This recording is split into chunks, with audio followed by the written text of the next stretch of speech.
Olá pessoal, tudo bem? Vamos fazer mais uma questão aqui de eletromagnetismo junto a vocês aqui na plataforma do meu guru, a maior e melhor plataforma de resoluções da América Latina. Duas questõezinhas muito interessantes de concursos relacionados à banca CESP Sebrasp, pessoal. Vamos prestar um pouquinho de atenção aqui na primeira questão. O que ele nos diz? A respeito dos materiais, condutores, isolantes ou magnéticos, julgue o seguinte. Ao se colocar o material diamagnético, se o material é diamagnético, pessoal, ele é um material classificado como sendo magnético. Os materiais magnéticos se classificam em três, quando a gente estuda lá. O ferromagnetismo, o paramagnetismo e o diamagnetismo. Como que se comporta um material diamagnético? Vamos desenhar isso para a gente entender e lembrar? Então vamos supor, pessoal, que nós temos aqui um material diamagnético qualquer, certo?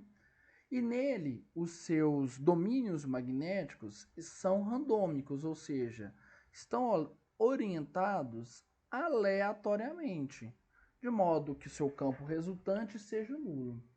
Entretanto, se nós aproximarmos dele, por exemplo, um ímã, que nós estamos desenhando aqui, polo norte e sul, ou um fio percorrido por corrente elétrica, que é uma fonte de campo magnético, o que acontece com esse material diamagnético? Esse material diamagnético, ele vai orientar então o que? Os seus domínios magnéticos na direção contrária ao do campo.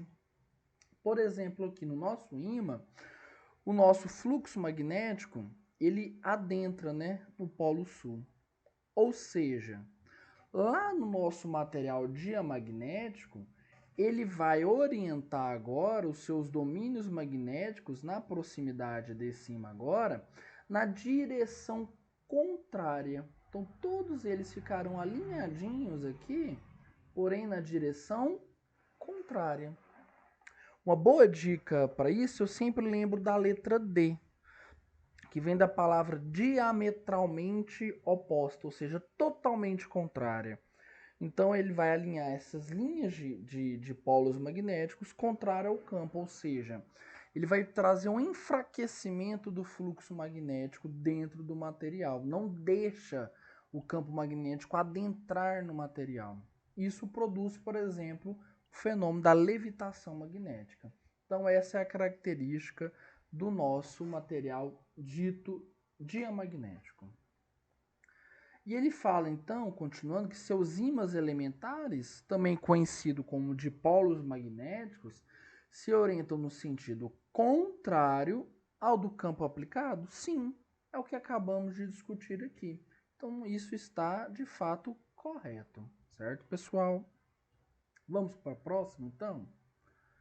A próxima nos diz o seguinte: se a gente aumentar a intensidade de um campo magnético, a força magnética que o campo vai exercer em uma partícula estática positivamente carregada aumenta na mesma proporção?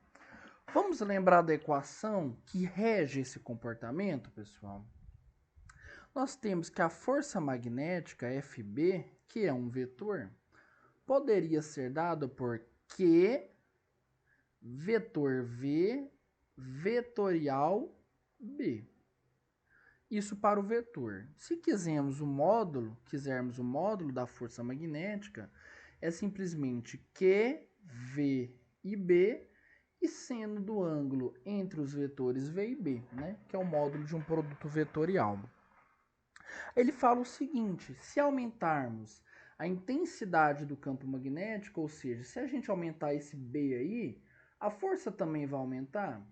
Olha, num primeiro momento, com certeza isso é verdade.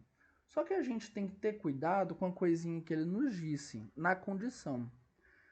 Quando ele exerce essa força em uma partícula estática, ou seja, a velocidade é zero. Se a velocidade é zero, nunca existirá força magnética. Portanto, não se esqueçam, não existe força magnética em partículas estáticas. Existe força magnética entre partículas em movimento se interagindo com campos magnéticos. Ou seja, você pode aumentar o campo o tanto que for. Se a partícula ela é estática, nada vai acontecer com a força magnética, certo? Então, por isso, nós temos que é errado. Vamos ter bastante atenção nisso aí. Todos os professores gostam de colocar esse tipo de coisa.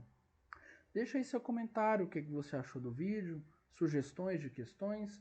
Estamos prontos para poder lhe atender, pessoal. Obrigado e abraço.